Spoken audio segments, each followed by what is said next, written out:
COVID-19 second wave na maram oiduna college sing shutdown toukhibadagi maheiroising mahei tamba phangdana leiri Loinana laina laichat asi karamba matamda phaduna amuk hana physical class touba yagani haibasu haiba ngamdri Asigumba phibam asida GB Women's College ke Students Union gi maikeidagi DM University ge authority amade college asigi principal gi maikeidagi maheiroising gidamak yengbiraga online class mapung fana summer vacation haibadi May gi tang tara dagi June gi tang mapan gi matungda Sathaba Yanaba Tabak Lokat Pio Haina, Thokchom Thoibi, General Secretary, GP Women's College Student Union, Thadrok Pachero Lamana, Phongdrok Lee.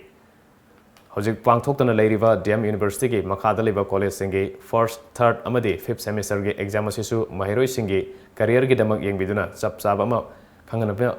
mari lainaba authority ki puning singchilek Lee. Houjik State asida thengnariba COVID-19, laina laichat asi laksinabagidamag miyamna sana kanglon sing ngakna sa adminasi hainasu mahakna union gi mahut sinduna appeal toruk le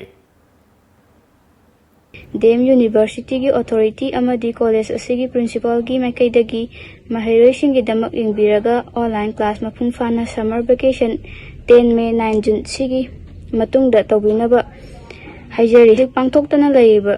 DM University gi makhada laiba college singi 1st semester 3rd amadi 5th semester gi exam asisu maheiroising gi career gi damak yengbiduna chapchaba ama khanghan-binnabagi damak mari lainaba authority gi pukning chinsinjari